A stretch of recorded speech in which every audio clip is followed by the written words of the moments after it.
मराठी वाचता व लिहिता येणाऱ्यांना 100% इंग्रजी वाचायला शिकवणारा हा उपक्रम आपण सुरुवात केलेली आहे। या उपक्रमाचं नाव आहे मित्रांनो 60 दिवसात इंग्रजी वाचन उपक्रम।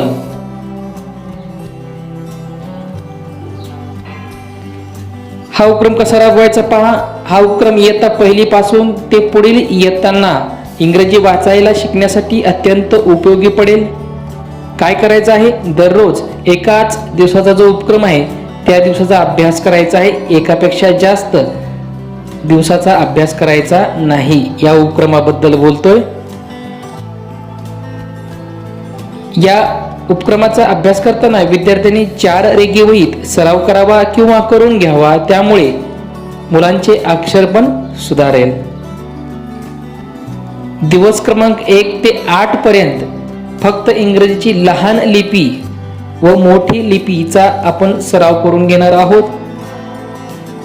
या अगोदरच्या व्हिडिओमध्ये व्हिडिओ क्रमांक 1 आणि व्हिडिओ क्रमांक 2 मध्ये इंग्रजी मुळाक्षरे ए पासून ते एन पर्यंत या दोन्ही लिपीमध्ये आपण या अभ्यास सराव करून घ्यायचा आहे।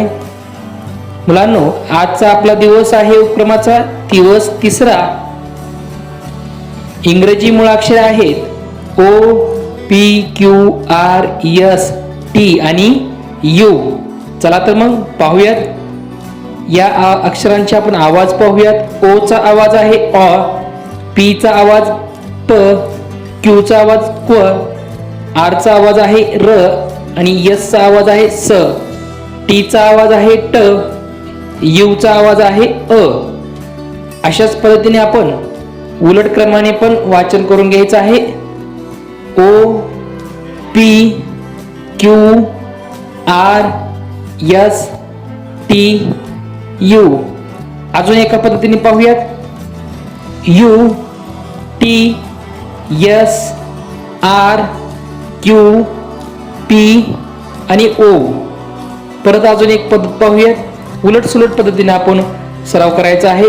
O, T, P, Q, S, R, S.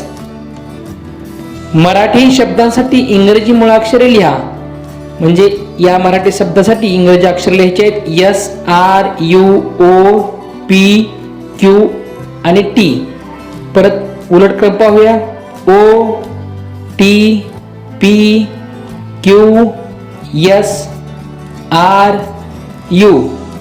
मुलांना आपण हे वहीत लिहायचं आहे, त्याचा सराव करायचा आहे। आजच्या व्हिडिओचा स्वाध्याय ओ ते यू ही मुळाक्षरे 4 रेघी वहीत एका पानावर एक मुळाक्षर याप्रमाणे आपण लिहायचं आहे। पुढील व्हिडिओ क्रमांक 4 पाहायला विसरू नका।